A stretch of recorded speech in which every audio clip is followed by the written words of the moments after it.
bisa tahu esensi desainnya itu apa, ya. Itu nanti makanya kalau selama ini kan kita ngejudge arsitektur modern, ternyata kalau kita gali lebih dalam, kita tahu esensinya, ternyata masih relevan sekali dengan sekarang, ya. Dan itu tidak terbatas pada ruang, tidak terbatas pada waktu, tidak terbatas pada keyakinan, tidak terbatas pada kelompok. Ternyata kalau kita paham esensi itu bisa dipakai untuk semuanya, gitu ya. Nah, jadi oke. Karena ini waktunya cukup singkat, ini kita masih punya lumayan banyak waktu, ya. Kita buka sesi tanya jawab untuk diskusi. Ya, oke. Ada yang mau ditanyakan? Yap. Saya buka 3 penanya dulu di sesi pertama. Yap. Jangan lupa sebutkan nama, ya. Oke.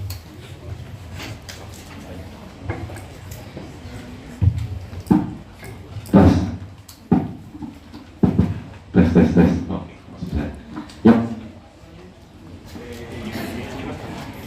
Perkenalkan, nama saya Naufal Syarif dari Universitas Brawijaya. Ini saya izin bertanya, Prof. Sebenarnya saya punya 4 soal, tapi saya tanya 2 dulu. Saya tertarik tentang ini ide tentang vertical mouse ini, ya, Mas. Tentang vertical mouse, saya ingin mendapatkan meminta gambaran sedikit lebih lanjut terkait bagaimana itu ide tentang vertical mouse atau sepengalaman Bapak dari banyak mahasiswa, bagaimana konsep itu dan apakah ada contoh building yang sudah terbangun atau mungkin konsep-konsep desain atau sayembara yang pernah mengaplikasikan tentang vertical mouse ini. Gitu. Jadi di complexity. Jadi kalau masjid yang ada di kawasan-kawasan kompleks, misalnya contoh misalnya di Tokyo, di Hong Kong, ya, di Shanghai, di negara-negara yang memang padat, ya. Seperti Hong Kong itu kan padat ya negaranya, ya, dan tanah itu sangat mahal. Nah, gimana seandainya kita merancang satu masjid, ya, di tempat-tempat seperti itu? Nah, jadi dia memberikan analisis, dia diperbandingkan desain-desain elemennya seperti apa. Nah, kalau dari segi desainnya sangat menarik tuh. Saya harapkan Fajar nanti bisa mengeksplorasi dengan lebih detail, ya, karena dia arsitek kan, dia lebih tahu, dia belajar mengenai parametric design dan sebagainya, ya. Jadi mungkin bisa kita nanti mungkin ya 2 tahunan lagi mungkin nanti bisa dijawab dengan lebih detail, ya. Cuma idenya adalah gini, masjid di beberapa tempat itu berbeda-beda pendekatannya. Ya, kalau saya pergi di Cina itu ada masjid laki-laki, ada masjid perempuan. Jadi masjid untuk kaum laki-laki itu masjidnya sendiri. Masjid perempuan berbeda. Jadi tidak kayak kita depan belakang gitu, enggak. Makanya ketika saya buat dokumentasi masjid-masjid di Cina itu kan biasanya saya pergi ngukur foto-foto kan. Nanti saya ngukur yang fotonya istri saya. Dan istri saya itu kan fotografer. Dia yang foto-foto, dia naik turun, kubah semua kan. Itu sekali waktu kalau ketemu sama umat Islam di Cina tuh disuruh keluar. Ini bukan tempat perempuan, ini tempat laki-laki, pindah di sebelah sana. Disuruh pindah di sana, itu masjid perempuan sebelah sana. Jadi konsep masjid di Cina itu dipisahkan antara masjid laki-laki dan masjid perempuan. Kalau di Bangladesh, kami pernah ada proyek masjid di Bangladesh. Kalau di Bangladesh, malah orang perempuan itu nggak boleh ke masjid. Ketika kami sediakan tempat sholat perempuan, ini apa katanya mereka bilang? Ini apa? This is a women prayer hall. No, women duduk di rumah aja, nggak boleh masuk ke masjid, nggak boleh keluar rumah. Saya bilang, kenapa? Kan perempuan juga harus ikut pengajian dan sebagainya kan? Kami nggak setuju lah waktu itu, ya. Tapi kata, no, di Bangladesh we don't allow women to go out from the house untuk sholat. Saya pun nggak tahu itu apa ini sejarah dan sebagainya, tapi katanya gitu. Jadi ketika di masyarakat itulah, saya nggak tahu kalau di masyarakat secara umum gimana, ya. Jadi, itu berarti ruang sholat dibuanglah, dihilangkan sama dia. Jadi masjidnya tempat sholat laki-laki kalau di sana. Nah, masyarakat kita, ya, kita sekarang menemukan banyak sebenarnya isu-isu di masjid ini, ada banyak sekali isu atau pendapat orang tentang masjid itu. Contoh tadi kan, yang nggak boleh jual beli di masjid kan. Memang di ruang sholat ya jangan jual beli lah. Lagi sholat atau jualan barang itu kan nggak appropriate kalau menurut saya. Tapi tempat sekeliling sholat itu penting. Saya ada satu riset, ini kalau ada Bapak Ibu sekalian yang berminat, ya, saya ada satu riset yang belum selesai, udah 2 orang mahasiswa, dua-duanya nggak selesai. Jadi saya ingin gini, karena menurut saya masjid itu perlu bisnis model. Ya. Karena kita nggak bisa mengharapkan masjid itu ngecrek setiap hari cari duit keluar, gitu kan? Mengharapkan sumbangan Jumat dan sebagainya. Jadi perlu ada satu apa namanya bisnis model of mosque. Dan ini orang yang bisa membuat ada orang dari fakultas bisnis. Saya mau tahu rancang bisnisnya seperti apa di masjid. Kalau yang sekarang kita ada kan jualan jubah, ya, jualan kitab kan. Masa itu aja sih? Kalau di Malaysia, saya sudah menemukan satu. Di Malaysia itu kalau mau masjid itu sukses, bikin restoran. Karena orang Malaysia suka makan. Orang Malaysia itu nomor 1 obesitinya di Asia Tenggara ya. Malaysia adalah negara paling obes di Asia Tenggara dan negara paling obes nomor 4 di dunia. Jadi orangnya semua besar-besar. Kalau Bapak Ibu sekalian datang ke Malaysia, makanan itu luar biasa lah di sana. Ada banyak sekali makanan yang apa?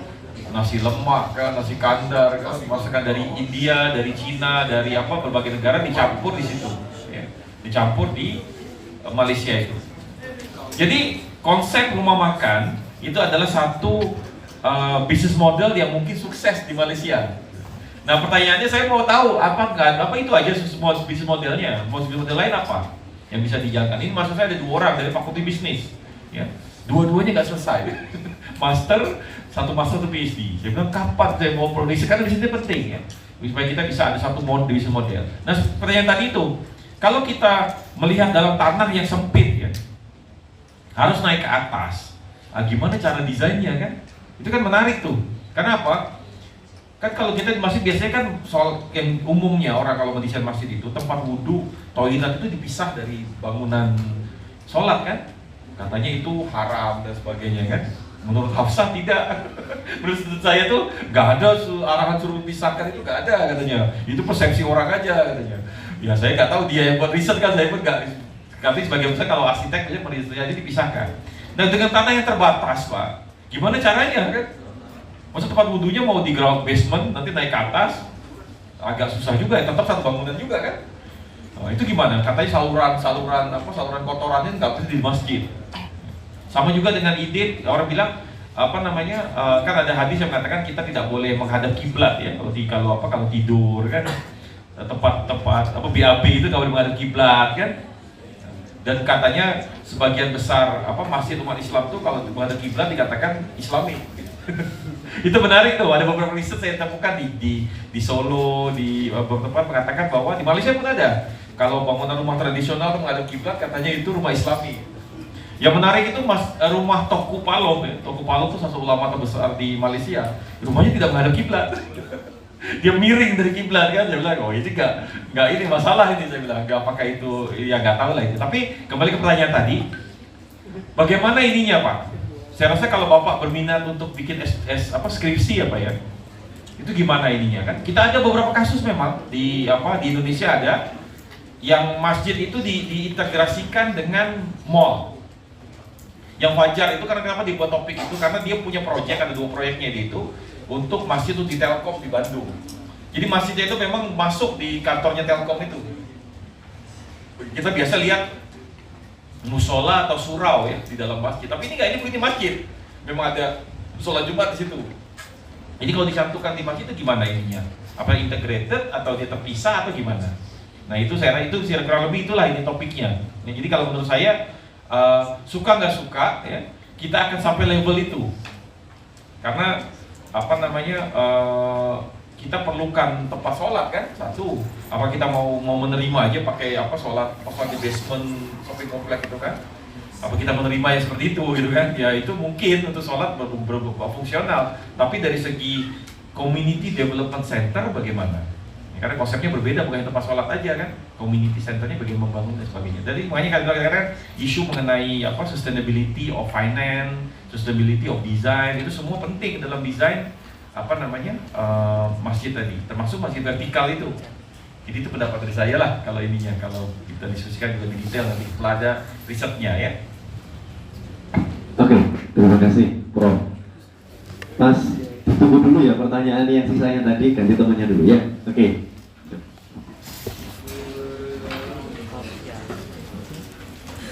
Ya, terima kasih. Sebelumnya terima kasih Pak untuk presentasi presentasinya yang sangat menarik ya. Di sini saya ingin bertanya, perkenalkan nama saya Faruk Maulana. Saya ingin bertanya apakah Profesor punya gambaran ya atau memperkirakan kira-kira tahun berapa bangunan-bangunan masjid itu sudah semuanya sadar bahwa tipikal bangunan Islam itu atau arsitektur Islam itu bukan hanya sekedar kubah atau ornamen Middle East gitu. Jika ada, maka apakah ada persyaratannya atau bagaimana supaya mereka bisa wujudkan hal tersebut gitu. Terima kasih.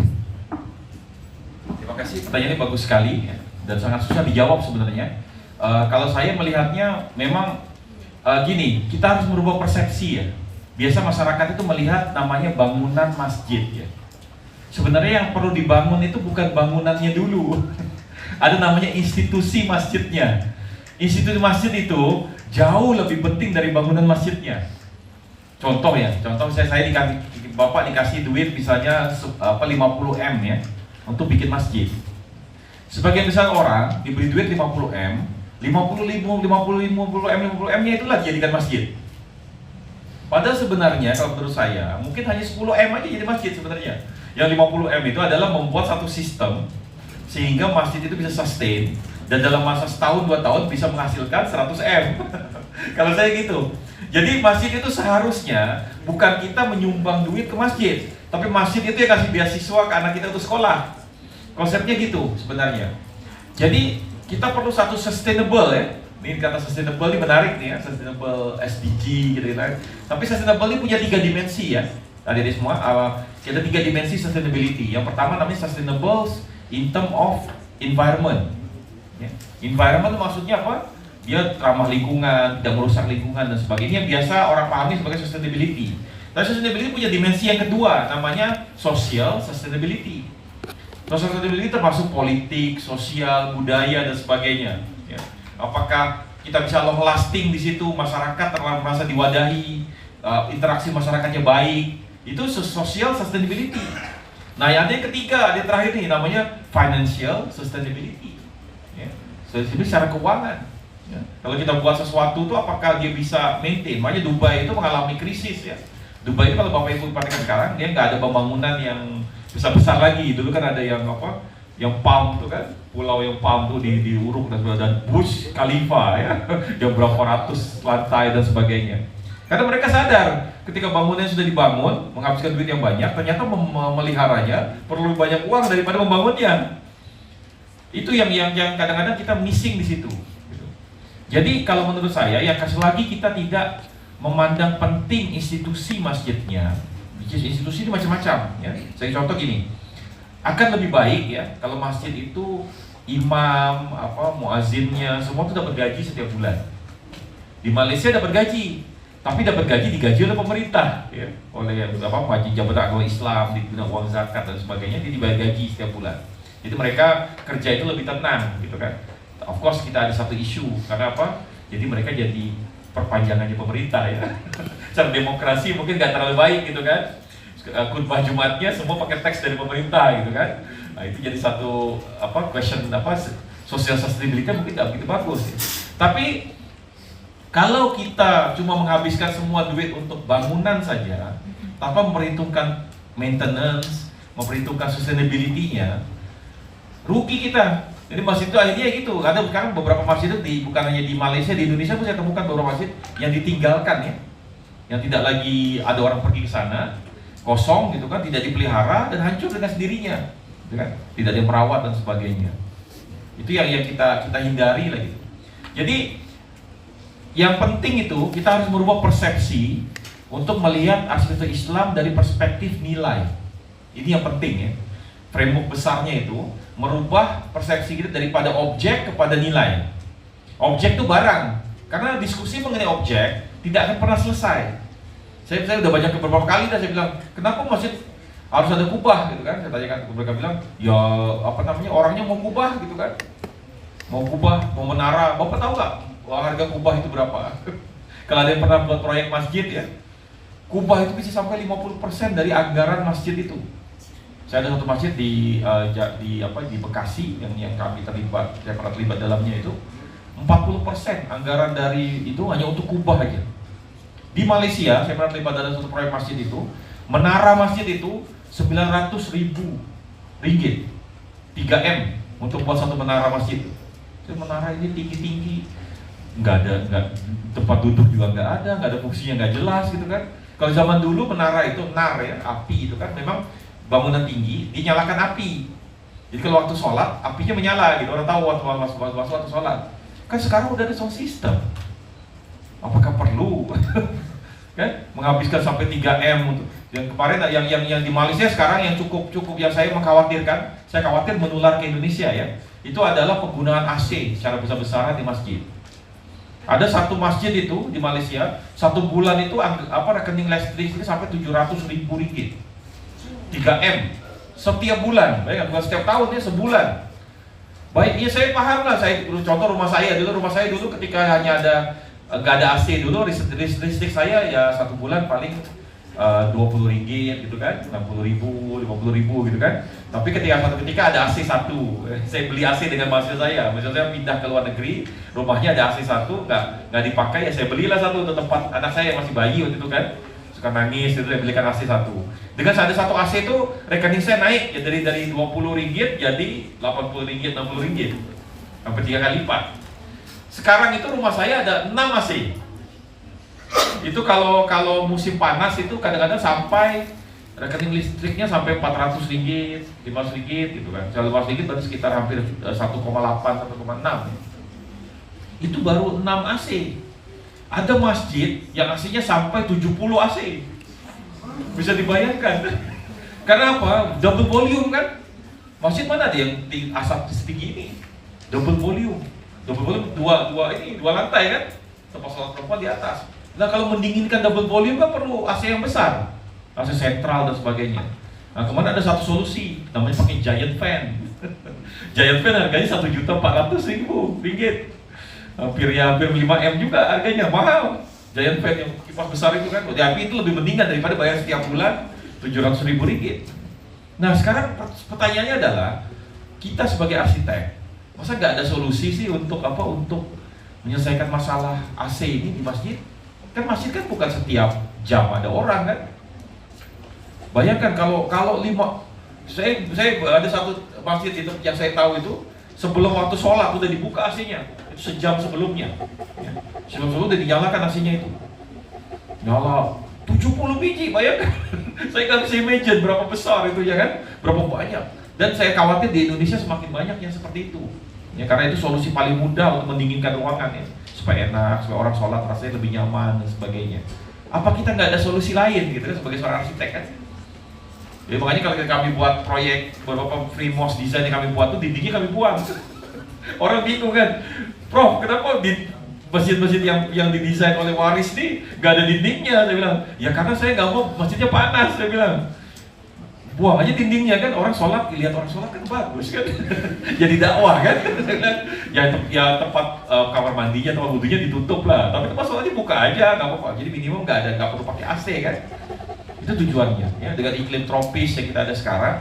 Ya ini kan adik-adik semua belajar arsitektur Nusantara ya. Apa tidak ada solusi untuk menyelesaikan masalah AC yang ada di masjid itu? Itu kan solusi banyak. Kalau India dia gantungkan itu ya kendi ya, kendi tanah liat itu digantung, dialirkan air sama dia. Ketika kekaliran air, kendinya kan jadi dingin ketiup angin kan jadi dingin ke dalam masjid. Nah, itu solusi yang di beberapa bangunan masjid di Bangladesh dan India yang saya lihat. Ya kita boleh explore. Ya. Makanya saya kemarin kita coba kalau dalam sistem aquaponik kita boleh jalankan.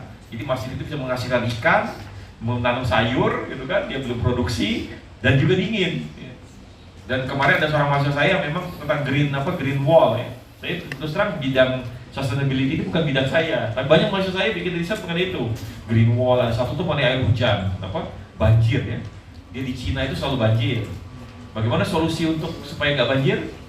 Bisa nggak air hujan itu ditahan sebentar. Jadi menurut mahasiswa saya, kalau kita bisa menahan air hujan tuh 15 menit, banjir bisa dihindari di Cina. Karena sistem pengairan di Cina sudah bagus untuk mengalirkan air. Jadi kalau bisa tahan, jadi dia pakai ini rooftop itu hujan, ditampung dulu, ditahan selama 15 menit supaya dia nggak sampai banjir kotanya. Nah itu kan solusi ya, solusi-solusi kita bisa pikirkan di sana. Jadi kembali ke pertanyaan tadi, sampai kapan gitu ya? Itu makanya saya rasa perspektif itu harus dirubah ya. Jadi banyak orang melihat masjid itu sebagai bangunan. Ya. Kita itu arsitek, kita ada namanya typology ya, kajian tipologi kan. Kalau kalian baca buku Architecture of Building Types by Nicholas Pevsner, itu adalah pendekatan tipologi. Nah, tipologi ini pendekatan paling bagus, paling cepat ya dalam mendesain bangunan.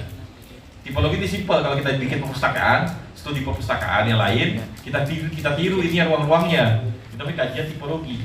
Tapi kadang-kadang yang kita tiru itu mungkin tidak betul. Salah satunya masjid. Yang kita tiru kalau kita bikin masjid, yang kita jadikan tipologi masjid yang lain kan. Masjid yang double volume, yang besar-besar kan. Tadi kan saya ada gambar yang patung Zeus itu kan. Dulu ceritanya, jadi saya cerita lah. Ya, kalau saya punya pendapat ya, dalam pendapat saya yang mungkin betul mungkin salah, tapi menurut pendapat saya, kenapa kuil besar-besar zaman dulu? Karena tidak ada patung yang besar dalam kuil itu. Kan di dunia ini hanya orang Arab yang Tuhannya roti. Orang Arab itu kan Tuhannya roti kan, kalau dia lapar dimakan. Benar dengar ceritanya ya, kalau orang di negara tempat lain, yang namanya Tuhan itu mesti besar kan. Makanya patung-patung yang ada di Yunani, di Romawi itu semua besar-besar patungnya. Nah, kalau kita katakan rumah Tuhan, ya, the house of God, rumahnya patung itu. Jadi kan patung itu untuk kita di peradaban zaman dulu, patung itu apakah jadi perantara atau tempat sembahannya, rumahnya mesti besar. Jadi ketika agama Kristen masuk ke Eropa, ya berkuasa menyingkirkan Romawi itu kan, yang pagan kan, kaisar Konstantin jadi agama Kristen. Patung-patung ini dibuang sama orang-orang Kristen, Katolik semua dibuang dari kuil-kuil ini. Kuilnya dijadikan gereja. Kuilnya dijadikan gereja. Nah, bangunannya besar-besar semua karena patungnya kan besar-besar dulu. Nah, ketika kita merancang satu masjid, ya saya suspek ketika kita merancang masjid dan kita menggunakan kajian tipologi, tipologi kita bangunan ibadah yang semuanya besar-besar dan tinggi-tinggi. Makanya Frank Lloyd Wright kalau ketika merancang Unity Church, dia tidak besar. This human scale. Frank Lloyd mengatakan democratic building stand at ease.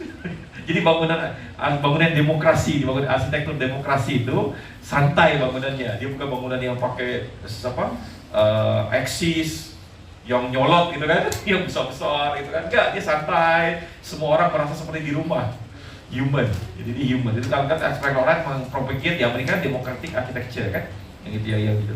Jadi kembali ke tadi kita rubah persepsi itu, kita rubah persepsi dari memahami arsitektur daripada object center kepada value center. Karena kalau kita berdiskusi mengenai objek, harus ada kubah, menara, bentuk tuh nggak akan kemana. Ya. Kita akhirnya diskusi kubahnya gimana, kubah yang bagaimana. Saya bilang dalam satu forum saya katakan kalau kubah itu murah, ya, kalau ada yang ditanya saya kenapa boleh nggak arsitektur masjid ada kubah? Boleh saya bilang, tapi dengan syarat kubahnya murah dan kubahnya sustainable, mudah dicuci, mudah dirawat.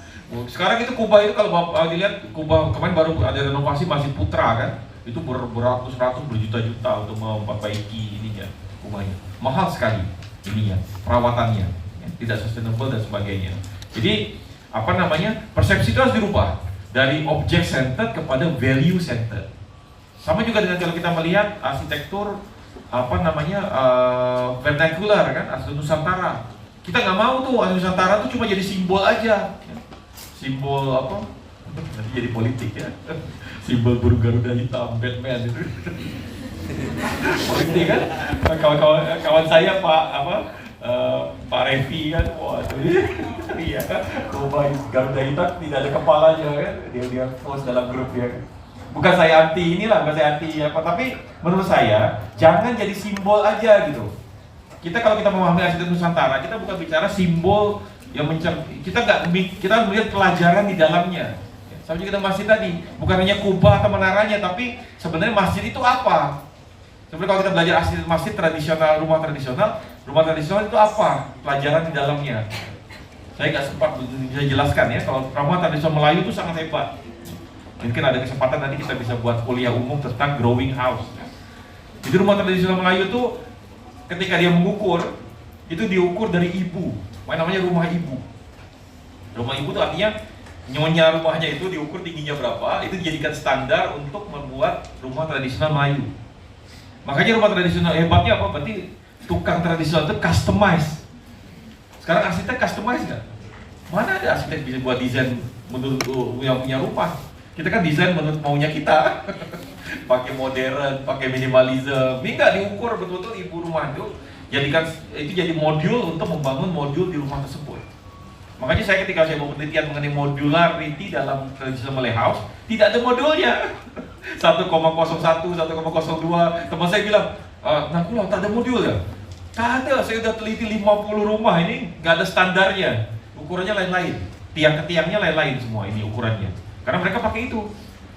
Saya baca satu buku yang cukup bagus, buku Nakula, yang dia nulis itu Nakula namanya. Abdullah bin Muhammad, salah satu pakar arsitektur di Malaysia yang lama, dia mengatakan itu bahwa rumah tradisional ini didesain berdasarkan customize kepada owner of the house. Sekarang ini kita ada IKEA ya, IKEA itu bisa men-knock down meja. Rumah tradisional Melayu itu yang tadi kita cerita lebih jauh itu bisa di knock down.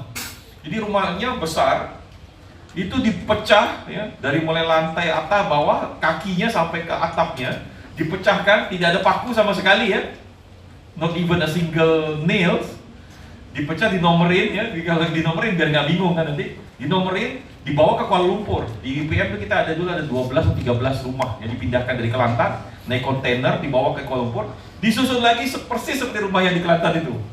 Dalam masa 2-3 hari beres satu rumah. Tiangnya diukur, dinomerin kan.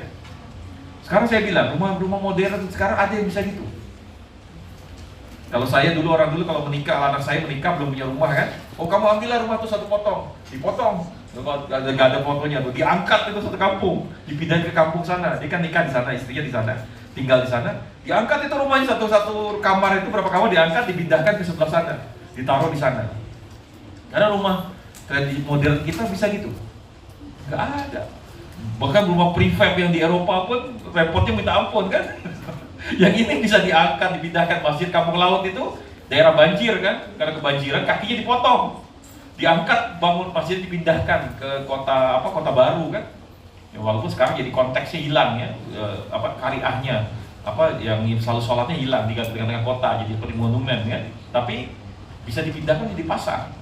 Jadi saya singkatkan aja. Jadi perspektif kita harus berubah dari hanya mengobjek kepada nilai. Nilai itu bisa membawa kita pada desain yang sangat banyak dan sangat kreatif ya.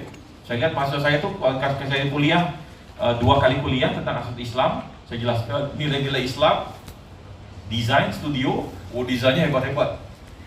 Saya lihat desainnya ini mahasiswa. Saya contoh tadi ada 2 tadi contoh kan, yang masjid mesra wanita dengan masjid hip hop kan.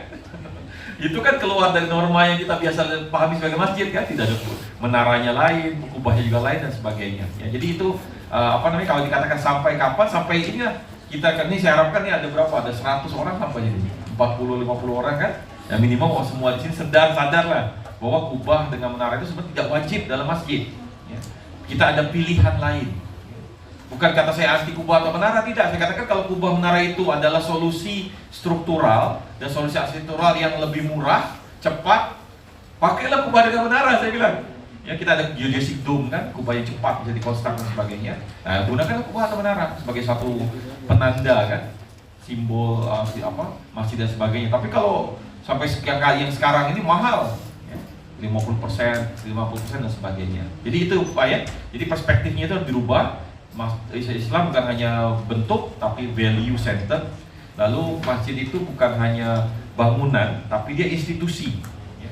Institusinya dia sangat penting. Jadi dalam satu riset yang masih saya buat itu dikatakan bahwa masjid yang di manage oleh orang-orang muda ya, orang anak muda itu lebih variatif dan lebih aktif daripada masjid di orang-orang tua.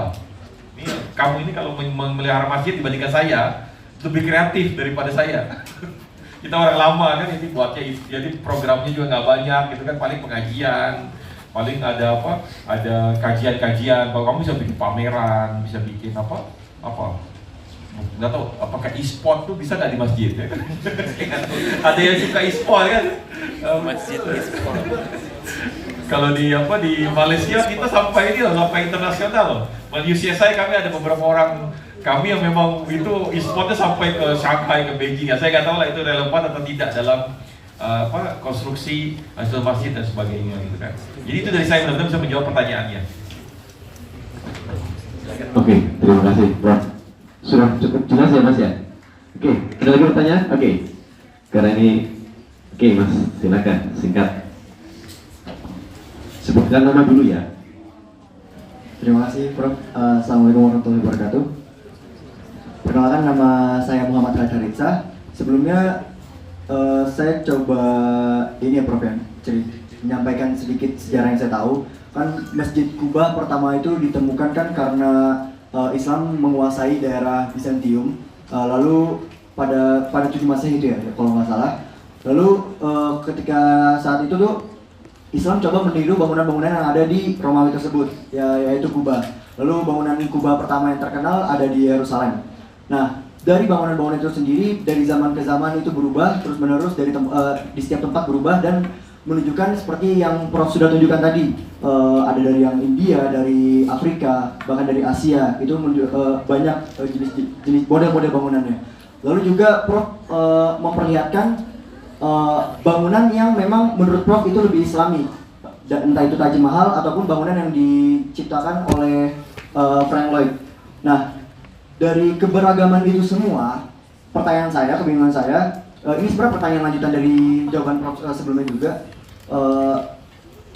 Dari keberagaman itu semua, itu menunjukkan keberagaman interpretasi arsitektur Islam atau malah menunjukkan ketiadaan identitas arsitektur Islam yang universal. Itu saja dari saya. Assalamualaikum warahmatullahi wabarakatuh. Bagus pertanyaannya tentang identitas ya. Profesor saya mengatakan dia ada satu, saya nggak tahu perlu nggak saya ini ya, mungkin agak sensitif sedikit. Dia katakan gini, dia ini pakar arsitektur masjid, ya. Profesor saya lah, dia katakan semakin masjid itu dirancang untuk memenuhi fungsinya sebagai masjid, dia kehilangan fungsi sebenarnya dari masjid itu sendiri. Gitu. Jadi kalau saya apa maksudnya, Prof? Iya, kalau masjid itu semakin dirancang untuk bikin khusyuk, bikin ini, makin hilang dia sebagai peranannya sebagai community development center. Menurut beliau gitu. Jadi apa? Saya bilang, oh menarik juga nih ininya. Berarti masjid gimana, Prof? Saya bilang ininya. Berarti masjid itu sebenarnya, ya, gitu. Kan masjid ini satu ini ya. Kan sholat itu, ini satu-satu kan kalau Allah mengatakan all earth is a prayer place. Kamu itu bisa sholat di mana aja sebenarnya. Dan sholat itu hanya 2 tempat yang nggak boleh sholat sebenarnya. Satu, tempat yang ada najis. Kalau najisnya dibersihkan, boleh sholat. Yang kedua, kuburan. Kuburan itu bukan karena nggak boleh apa, karena takut nanti menyembah orang yang mati itu. Jadi 2 itu syaratnya. Menurut kalau hadisnya kan itu all earth is a prayer space. Tempat sholat di mana aja. Lalu kalau sholat bisa di mana aja, kenapa harus ada masjid? Pertanyaannya kan di situ. Bahkan dalam beberapa sesi ketika hujan lebat, ketika ada bencana, Rasulullah mengatakan sholatlah di rumah kan, gitu. Tapi kenapa Rasulullah mengatakan kalau saya ada kayu bakar, saya bakar orang yang tidak sholat di masjid nih kan? Oh itu kan ini lain kan? Karena apa? Jadi yang dibangun, jadi dari beberapa hadis itu saya menyimpulkan bahwa sebenarnya dibangun oleh Rasulullah itu bukan hanya bangunan masjid tempat sholat aja. Itu adalah community center. Jadi kalau orang tidak datang ke masjid, berarti dia menghancurkan sendi-sendi community dari masyarakat Islam. Itu intinya sebenarnya. Jadi kalau kita kembalikan kepada fungsinya tadi, ya, kita ini sebenarnya sekarang ini kita menuju menghilangkan fungsi itu. Karena masjid kita lebih banyak tempat sholat aja. Kita pergi masjid sholat, selesai sholat udah, ya. Bisa lebih ke arah di tempat sholat prayer place, tempat sholat. Tapi dia bukan community center. Yang menurut kami sebenarnya itu menghilangkan esensi dari fungsi masjid itu sendiri. Nah, jadi kembali ke pertanyaan tadi, memang masjid itu ada berbagai macam pendekatan desain ya. Yang tadi dikatakan ada yang udah pakai simbol dan sebagainya, kubah dan sebagainya. Kalau menurut saya, kita kembali ke fungsi asalnya. Ya. berasal dari masjid itu sendiri. Ya. Fungsi dasar maksudnya kalau misalnya dari Rasulullah itu, dia masjid itu tempat orang berkumpul, ya, tempat dia kan memang masyarakat Islam itu tidak bisa lepas dari masjidnya. Sekarang ini kan ada sekolah, kan kita ada sekolah, ada universitas, ada rumah sakit, ada pendidikan. Jadi fungsi-fungsi itu hilang, ya. Yang dulu ada di satu rumah itu, satu bangunan itu kan. Jadi dulu ada bangunan tempat kita kalau hari Jumat, ya, hari Jumat itu tempat kita menyelesaikan masalah umat kan. Mau ada masalah datang ke masjid, saya ada utang, siapa yang bisa bayar utang dia? Bayar utang. Jadi kalau kita lihat hadis itu, sejarah Islam itu, dia tidak pernah lari dari masjid itu, bangunan yang namanya masjid itu. Tapi dia bukan hanya bangunannya, tapi fungsi dan institusinya. Nah itu yang tadi saya kembali ke pertanyaannya tadi itu kan. Jadi kalau misalnya kita bicara masjid, ya, ada beberapa pemahaman bahwa masjid itu ada beberapa ciri-ciri yang harus ditekankan, identitas, ya, tadi identitas. Jadi kalau menurut saya bukan masalah Islam tidak punya identitas, ya. Jadi konsep Islam itu simple, ya. Kalau saya jelaskan ini, Islam itu ada namanya prinsip dasar Islam. Ini saya buat kelas pengajian sedikit. Islam itu namanya prinsip dasar Islam, dan ada namanya pemikiran Islam. Ini dua hal yang berbeda. Kenapa Islam itu senantiasa relevan dimanapun dan di kapanpun? Karena ada dua konsep ini, ya. Konsep prinsip dasar Islam dengan pemikiran Islam. Menurut Hasan Turabi, salah satu ulama di Afrika, ya, dia mengatakan bahwa prinsip dasar Islam tidak akan berubah sampai kapanpun, dimanapun dia tidak akan berubah. Tapi pemikiran Islam akan senantiasa berubah mengikut waktu dan mengikut tempat. Makanya dia relevan. Jadi contoh misalnya ketika kita sholat subuh kan 2 rakaat kan, nggak jadi 3 kan, nggak jadi 4. Ya, kalau kita makan beberapa hal yang haram itu haram, ya. Tapi kan ada pemikirannya. Ya. Jadi masjid itu, apa fungsi sebenarnya masjid itu? Itu yang dikatakan prinsip dasar Islamnya itu apa? Bukan hanya tempat sholat, gitu kan? Betul lah, masjid itu memang fungsi utamanya tempat sholat. Tapi ada fungsi masyarakat lain, tempat berkumpul masyarakat. Jadi saya rasa kalau Rasulullah sendiri mengatakan bahwa kita bisa sholat di mana saja, gitu kan? Dan kadang-kadang beberapa kasus ketika hujan, karena sholatlah di rumah kan? Ketika azan subuh ketika itu, muazzinnya mengatakan sholatlah di rumah, bukan hayal sholat kan? Sholatlah di rumah, karena kita cuaca nggak mengizinkan untuk sholat di masjid. Tapi kenapa Rasulullah begitu menginginkan masyarakat Islam itu berhidup di sekeliling masjid itu? Karena dia ada institusinya itu, Pak. Jadi kalau kita lihat sekarang dia cuma jadi tempat sholat, dia kehilangan esensinya itu. Saya kira sekarang kalau adik-adik semua kan, ada yang terikat dengan masjid, ya. Kalau dalam Islam tuh anak muda yang terikat dengan masjid salah satu orang yang dinaungi, ya, oleh naungan ketika hari di mana dia naungan yang terbaik di dalamnya, gitu kan. Nah, saya rasa anak muda kita nggak ke masjid, Pak, nggak suka kan. Tempatnya ini tempatnya orang bau tanah, ya. Kalau maksud saya bilang itu tempat orang tua, nggak it's not mine lah, tidak sesuai dengan keadaan sekarang. Karena masjid itu tidak berevolusi. Makanya masih hip hop tadi itu mungkin efektif ketika tahun 2000-an, ya. Ketika itu orang main skateboarding, kemudian orang dengar musik hip hop kan. Tapi sekarang dengan anak muda sekarang gimana? Saya tadi cerita mengenai e-sport tadi kan.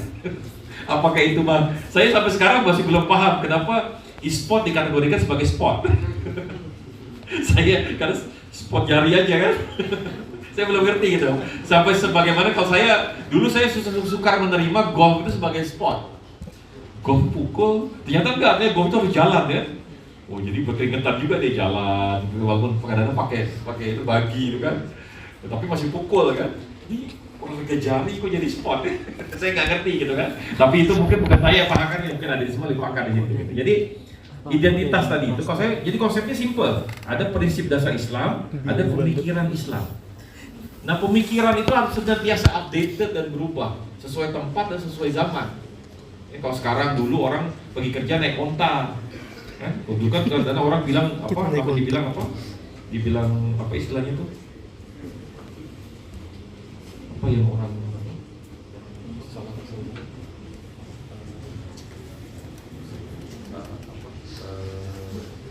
yang menuju ke neraka itu. Kan sekarang ada namanya istilah yang selalu dikatakan ini namanya bid'ah ya. Ini bid'ah, sensitif tuh. Kalau di masjid, saya pernah datang ada satu masjid di satu taman perumahan di perumahan sampai mau hampir perang berantem ya gara-gara ada seorang ustaz bawa buku bid'ah satu kotak disebarkan di sana. Nisfu Sya'ban bid'ah, Maulid Nabi bisa berantem gitu kan. Nah dulu orang pakai unta kerja. Sekarang orang nggak pakai unta, naik kereta api, naik mobil, naik motor kan? Apakah kereta api motor dengan jadi bid'ah kan? Kan enggak kan? Itu namanya pemikiran Islam. Dia senantiasa berubah. Dulu orang pakai jubah, mungkin pakai ini. Apakah